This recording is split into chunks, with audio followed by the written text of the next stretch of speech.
Bueno, estamos de regreso. Vamos a abordar ahora el tema de la eliminación del fuero constitucional. La semana pasada la Cámara de Diputados aprobó esta iniciativa de ley que elimina el fuero constitucional para todos los funcionarios, incluido el presidente de la República.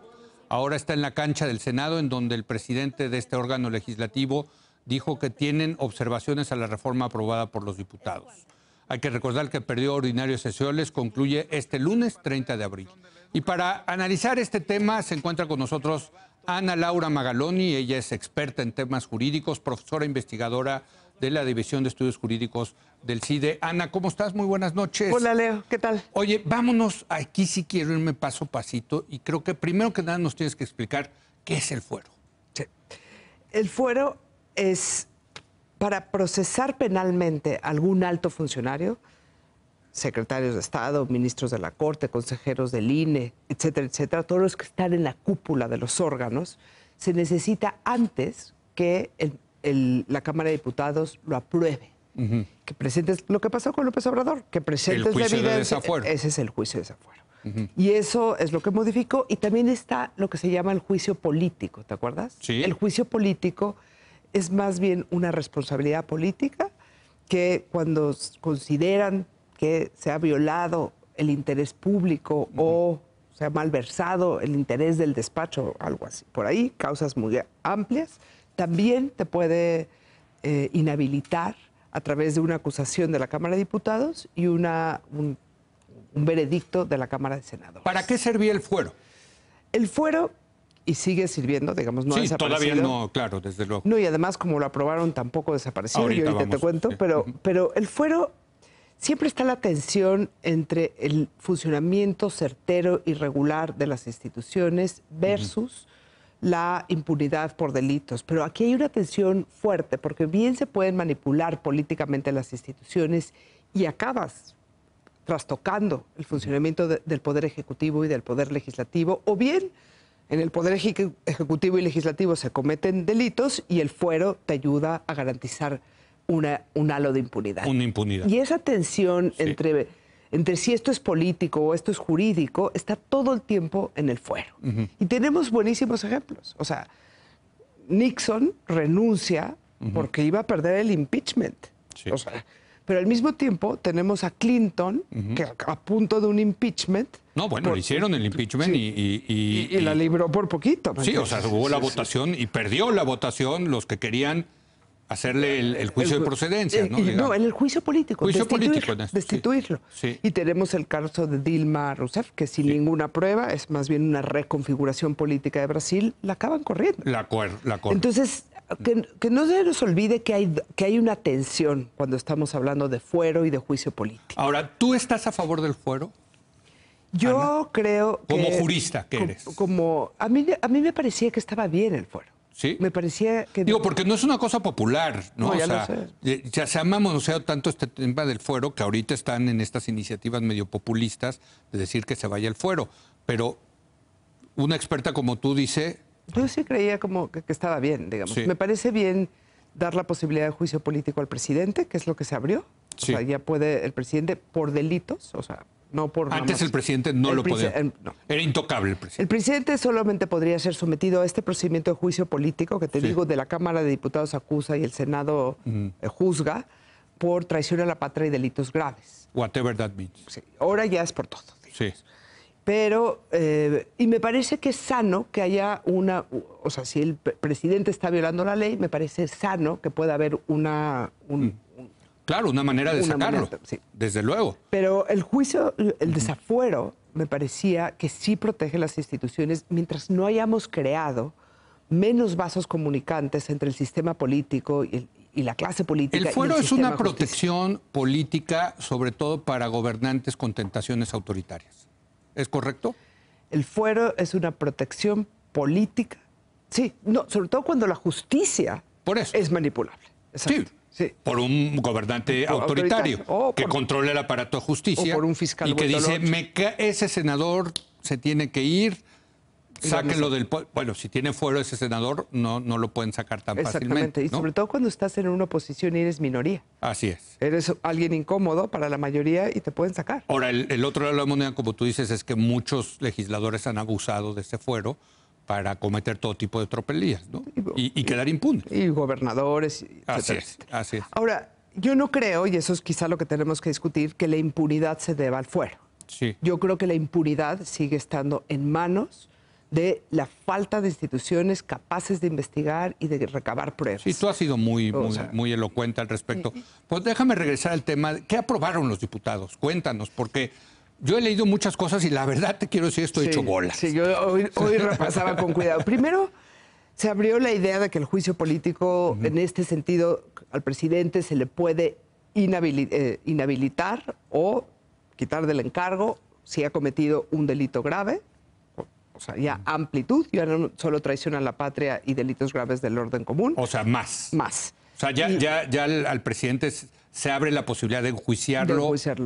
Vamos a llamarlo más fácilmente que antes. Sí, políticamente, porque claro, él no entra al Ministerio Público, lo acusa la Cámara de Diputados por mayoría absoluta, la mitad más uno, pero el Senado tiene que... El juicio o decir si lo cometió o no lo cometió, es por 2/3 partes. ¿Y si se encuentra culpable el presidente, se destituye? Se destituye. Ok.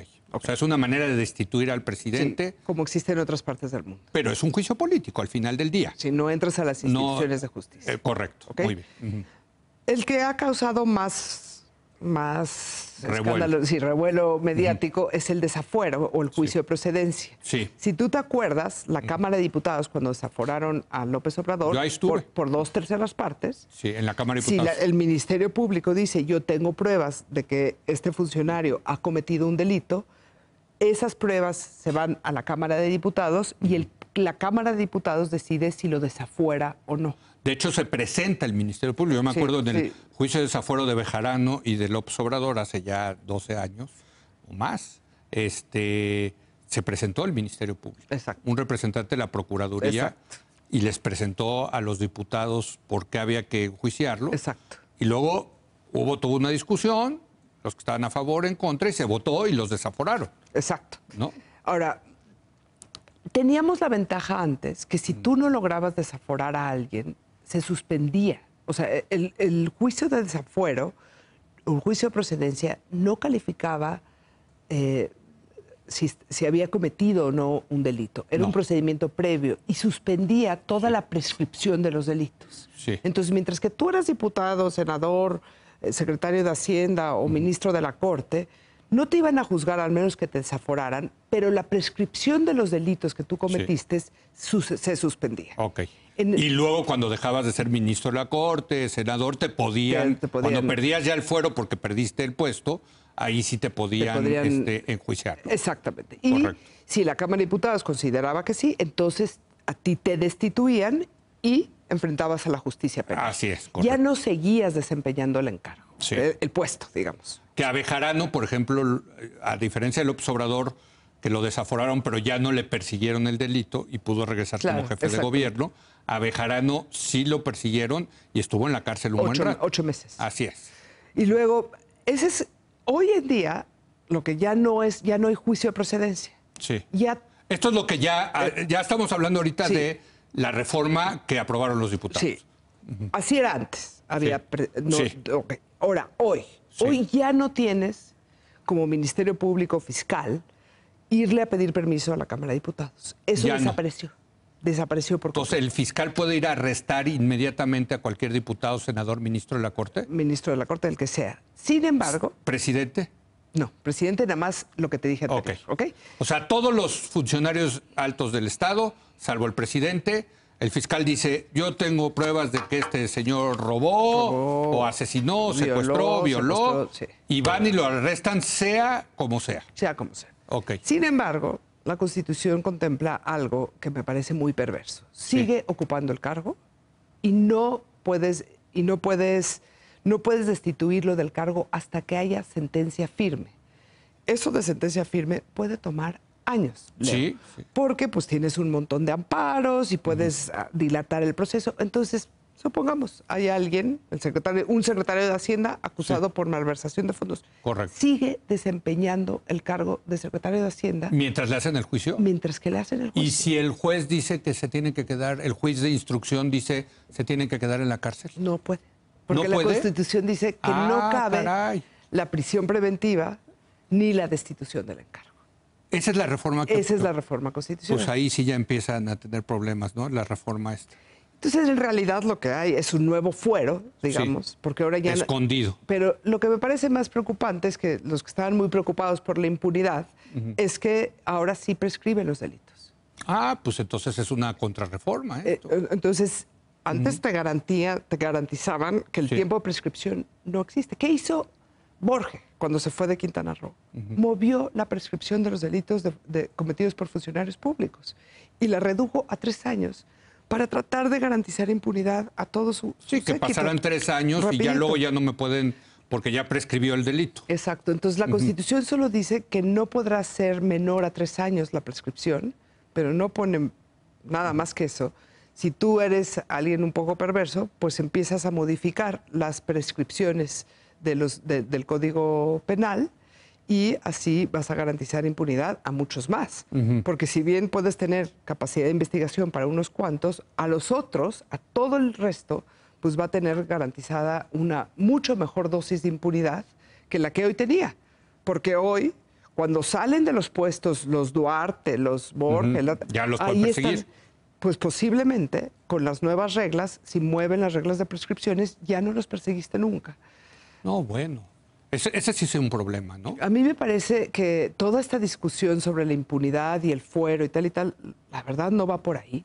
Sí. La verdad, volteémonos a ver donde hay que ver. La Fiscalía. Y no solo la Fiscalía, la Secretaría de Hacienda. Sí. O sea, mientras que la Comisión Nacional Bancaria y de Valores, el SAT y la Unidad de Inteligencia Financiera sean del Secretario de Hacienda, las investigaciones en materia de corrupción no van a jalar. Claro. Se necesita una autonomía real de las instituciones y no para hacer más órganos constitucionales autónomos, pero pongámosle ojo a la Secretaría de Hacienda porque eso es clave para perseguir la corrupción. A ver, entonces, 2 preguntas más me quedan. Entonces, ¿tu opinión acerca de esta reforma? Fatal. Fatal. Fatal. No te gusta nada. No me gusta nada. El Senado la debería Yo sí creo que echar para atrás. Y además es una reforma absolutamente populista. No le quitaron el fuero a nadie. Sí. Se les van a escapar un montón por la prescripción de los delitos y mientras que ocupas el cargo, sigues funcionando, sigues procesado penalmente. Esa es una gran contradicción. Alguien por tortura, genocidio, malversación de fondos va a seguir ahí, sentado en el puesto. Entonces me parece que esa no es... ¿Te gustaba más el anterior? Me gustaba más el anterior. Yo no creo que este era un asunto a tocar. Sí. Yo creo que hay que voltear. Es que nosotros queremos reformar la ley y que cambie la impunidad. Sí, no. No va a cambiar la impunidad hasta que no construyamos las instituciones. Ahora, déjame la segunda pregunta porque yo he escuchado mucho esto de gente que dice, híjole, ahora que a lo mejor gana López Obrador, la mejor manera de darle autonomía y digamos, blindar a las otras instituciones frente a un gobernante que a lo mejor puede ser autoritario, a lo mejor, ¿no?, es que sí tengan fuero. Quitar el fuero con la amenaza de un gobernante que efectivamente puede ser más autoritario y que tiene mayorías, les pone mucho nerviosos a muchos. Absolutamente. A mí también me pondría nervioso la idea de que la autonomía de la Fiscalía todavía no está ganada. Sí. Y que, no, López, o el que sea, que ya se agarra de filón contra alguien. O sea, López, o ponle a Naya, que también resulta autoritario. No importa, no le pongamos nombre. Que a los priistas les molestan los morenistas, que a los morenistas les molestan los panistas, y utilizas este entramado para desestabilizar las instituciones. Hola, Laura, muchas gracias. Como siempre, muy claro tu análisis, te agradezco muchísimo. Gracias. Leo. Hasta Vamos luego. a una breve pausa, ahora viene Rubén Cortés, vamos a hablar del fin de 6 décadas de castrismo en Cuba, o supuestamente, vamos a ver si esto es un cambio real o simulado, lo que está sucediendo en la asociación presidencial en Cuba. Regresamos en un momento.